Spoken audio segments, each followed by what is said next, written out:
I slept with my best friend's fiancé 2 weeks before their wedding. I didn't plan it, but I can't say I regret it either. Okay. I don't even know where to start. I've been sitting on this for months, and every time I think I've made peace with it, something reminds me. A photo. A song. Her voice. Him. I ruined something I can never fix. And the worst part? I don't even know if I'd change it. My best friend, Maya, and I have known each other since college. She's that type of person who walks into a room and suddenly everyone's talking to her. She's effortlessly magnetic, the kind of pretty that makes you feel invisible but somehow still makes you love her. We've been through everything together, breakups, panic attacks, hangovers, stupid road trips. She's my person. Or, she was. Her fiancé, Ethan, came into the picture 3 years ago. He was quiet, kind of shy, worked in finance. Not Maya's usual type, honestly. But he adored her. Like, he'd look at her like she hung the stars. I used to think they were perfect. I used to be happy for her. Things started to change about 6 months before their wedding. Maya got a big promotion at work, started traveling a lot. She'd leave Ethan home for weeks at a time. Sometimes she'd forget to text him back, or she'd complain that he was being too clingy. I'd come over to their place to feed their cat or keep Ethan company because I felt bad for him. He was always so polite about it, but you could tell, he missed her. One night, I stayed later than usual. We were just drinking wine, talking about nothing. He told me he felt like Maya didn't even like him anymore. And I told him she did, she was just stressed. Then he said, "You're the only one who still makes me feel like I matter." That line should have been a warning sign. But instead, I laughed. And then he looked at me, really looked at me, and it was like something in the air just cracked. I don't even know how to explain it. It wasn't like in movies, where everything's slow and romantic. It was messy. Drunk. Wrong. We kissed. Then we stopped. Then kissed again. And before I could think, we were in his bedroom. Half of me wanted to stop it. The other half was screaming, she doesn't deserve him. She doesn't even want him anymore. When it was over, he cried. I just laid there, staring at the ceiling, feeling this mix of shame and relief and something else, something I still can't name. We swore we'd never talk about it. Never mention it. Never let it happen again. And for a while, we didn't. The wedding was 2 weeks later. I was the maid of honor. Standing next to her in matching silk dresses, smiling for photos while she adjusted her veil. Ethan wouldn't look at me. Not once. And I couldn't look at him either, not without remembering that night. But here's the messed up part, when he said his vows, I knew he meant them. He loved her. Maybe more than he ever loved me. After the ceremony, Maya hugged me and said, "You're my sister. I couldn't have done any of this without you." And I almost told her everything right there. But I didn't. Because she looked happy. And I didn't want to be the reason she wasn't. Months passed. They moved into a new house. Maya kept posting couple goals, photos, pretending life was perfect. But Ethan texted me once. Just once. He said, "Do you ever think about that night?" I didn't answer. I deleted his number. But yes. I think about it every day. I think about how quiet the room was after. I think about how, for the first time in years, someone looked at me like I was worth something. And then I think about Maya, about how she trusted me with everything. And I hate myself. Last week, Maya called me crying. She said Ethan's been distant. That she found texts on his phone from a coworker. She said, "I can't believe he'd do this to me. After everything we've been through." And all I could say was, "I'm so sorry." Because I know what she doesn't. He's capable of it. Because I was the proof. Now I'm sitting here, wondering if I started the domino effect that's going to destroy her marriage. If maybe, by trying to comfort him, I opened a door that neither of us should have even touched. I don't know if I'm the villain or the victim in my own story. Maybe both. I didn't plan to fall into that moment, but I also didn't fight hard enough to stop it. And now, every time Maya sends me photos of her and Ethan smiling at brunch, I wonder if she can see it in my face, the truth I'm carrying like a ghost between us. I know people will judge me. I know I deserve it. But I can't post this anywhere else. I just needed to tell someone. Because maybe if I let it out here, it'll stop replaying in my head. Sometimes I still dream about that night. And in the dream, she finds out. But instead of crying, she just looks at me and says, "I always knew it'd be you." It's been almost 4 months since I posted that confession. I wasn't planning to come back, but so much has happened that I don't even recognize my life anymore. And since I already threw my soul into the internet once, I guess I might as well finish the story. Maya found out. But not because I told her. Because he did. Ethan told her everything. I found out when she showed up at my apartment, unannounced, in the middle of a Tuesday afternoon. She didn't knock. She just walked in. She had a copy of my spare key from when she used to crash here during college. I remember she was wearing this gray hoodie I got her years ago, the one she said was her comfort sweater. Her face wasn't angry. It was worse. She looked empty. She said, "He told me what happened that night. 2 weeks before the wedding. He told me everything." My brain went completely blank. All I could say was, "Maya, and she cut me off. Don't say sorry. You had months to be sorry. You had every single day since that night to tell me. You were supposed to be my person."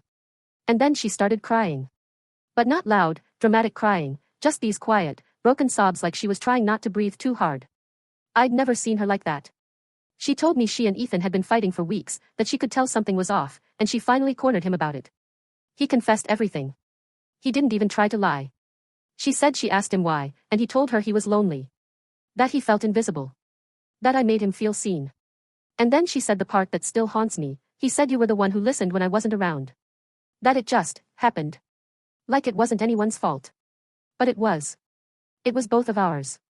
I tried to explain, but what can you even say? There's no version of, "I didn't mean to," that makes any of it okay. She told me she wasn't there to scream at me. She just wanted to see my face one last time, so she could remember what betrayal looks like. And then she gave me back the hoodie. The one I gave her. And she left. I haven't heard from her since. Ethan tried to call me a few days later. I didn't answer. He sent a text, "She's gone. She moved out." I deleted it. From what I've heard through mutual friends, he tried to win her back at first, therapy, flowers, promises. But it didn't matter. She moved in with her sister across town.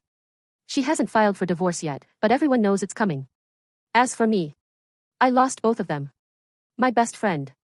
And the one person who made me feel wanted in a moment of weakness. And I deserve it. I really do.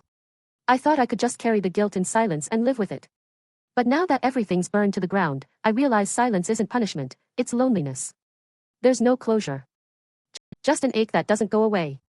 The last time I saw Maya, maybe 2 months after she found out, it was at a grocery store. We locked eyes in the frozen food aisle. She looked at me, expressionless, then turned around and walked away. I stood there holding a box of strawberries like an idiot, trying not to cry in public. She doesn't owe me forgiveness. I don't even think I deserve it.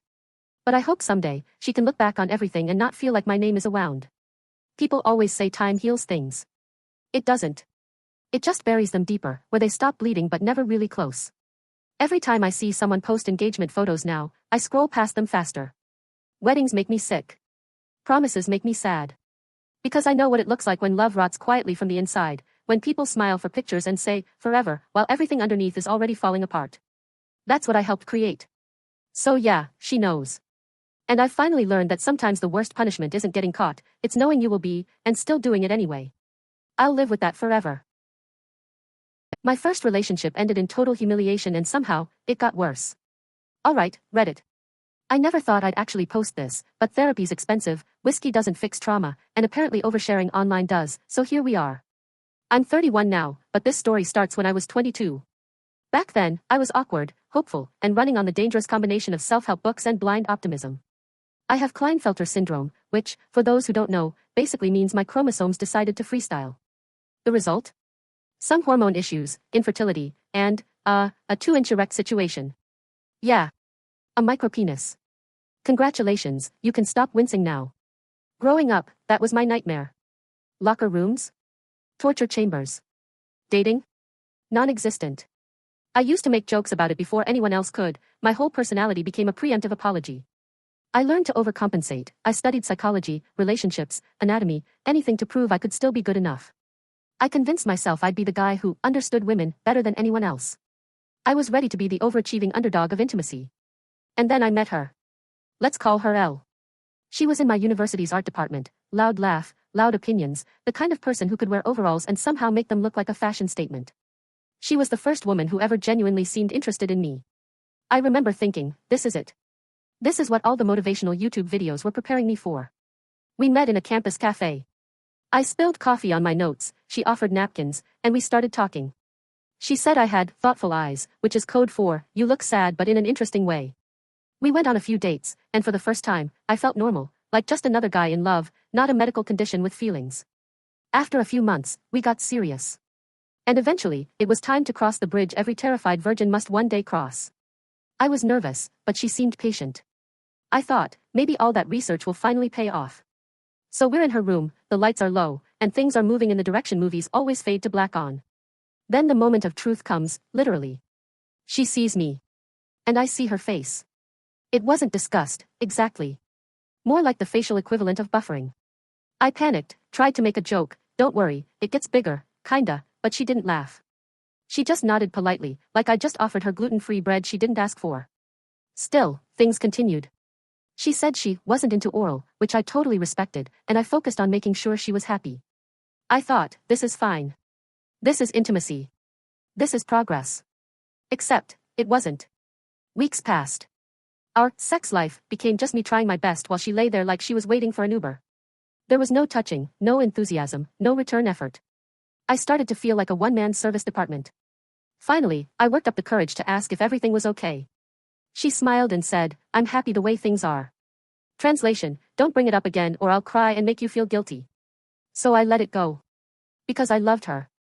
Or at least, I loved what she represented, a chance to feel like I wasn't broken. And then came the plot twist.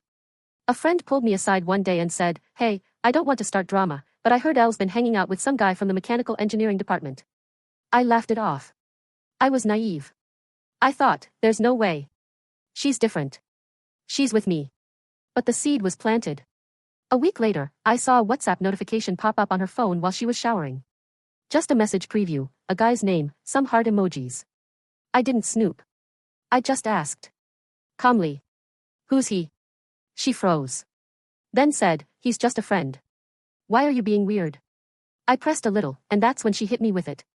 I didn't know having a baby **** made you this insecure. Time stopped. My soul physically packed its bags. I laughed, not because it was funny, but because I was trying not to collapse into dust. I muttered something like, wow, okay, and left. But after that, I couldn't unsee the signs. She was cold, distant, suddenly, busy with projects. And then came the proof. That same friend, bless him, showed me a Facebook post from the mechanical engineering guy. Some macho dude with a chin like a Lego block. His caption, some people just don't measure up, winky face, and who's in the comments? L, with 3 red hearts. That was it. I snapped. I walked straight to her dorm.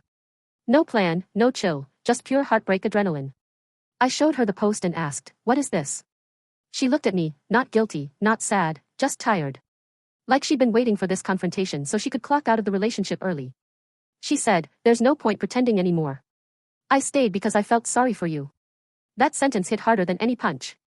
But before I could even process it, she did something I still can't believe. She kneed me in the groin.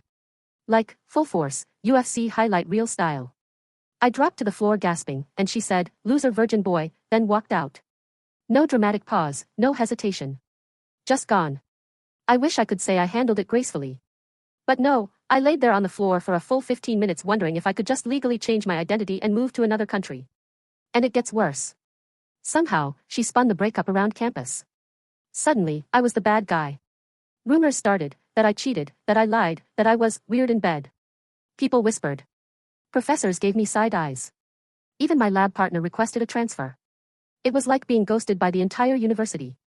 Then, a few weeks later, I ran into him, the mechanical engineering guy. It was late, almost midnight. I was cleaning up in the chemistry lab, alone. I went to the bathroom, and he followed me in. He stands at the urinal next to me, the most cursed setting for any man-to-man confrontation, and starts talking. So, you're Elle's ex, right? I ignore him. He continues. She told me you were real generous. Said she never had to do anything. Guess that tracks. I try to leave, but he steps in front of the door. He's smirking. Then he says, guess she popped your little balls with that knee, huh? And then, like a movie villain satisfied with his monologue, he steps aside and leaves. I walked home in silence. Didn't even cry until I got inside. Then I completely broke down. It wasn't just about her anymore, it was everything.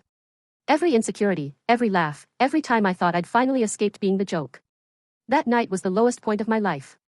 But here's the thing, time passes, and eventually you stop bleeding and start laughing. You look back and realize it was so ridiculous it could have been a bad sitcom episode. The pity girlfriend? The mechanical engineering bully? The public rumor mill? All I needed was a laugh track and a freeze frame ending. I rebuilt, slowly. I dated again, cautiously. Some relationships were okay, some ended fast. But every time, I'd flinch when things got close. Like I was waiting for history to repeat itself. It's hard to shake the fear that the next person will see you the way she did. 9 years later, I can finally tell this story and laugh, not because it's funny, but because surviving it feels like an achievement. I mean, who else can say their breakup included an actual physical attack and a campus-wide smear campaign? That's some supervillain origin story material right there. So yeah. My first relationship ended in total humiliation. It broke me. But it also built a darker, funnier version of me, the kind of guy who can tell a room full of strangers about the worst day of his life and still find the punchline. And honestly, I think that's what healing looks like. Thanks for reading, Reddit. If you ever think your breakup was bad, just remember, at least no one turned your love life into a campus meme and performed a finishing move on your groin. At this point, I'm just grateful for two things, therapy and elastic waistbands.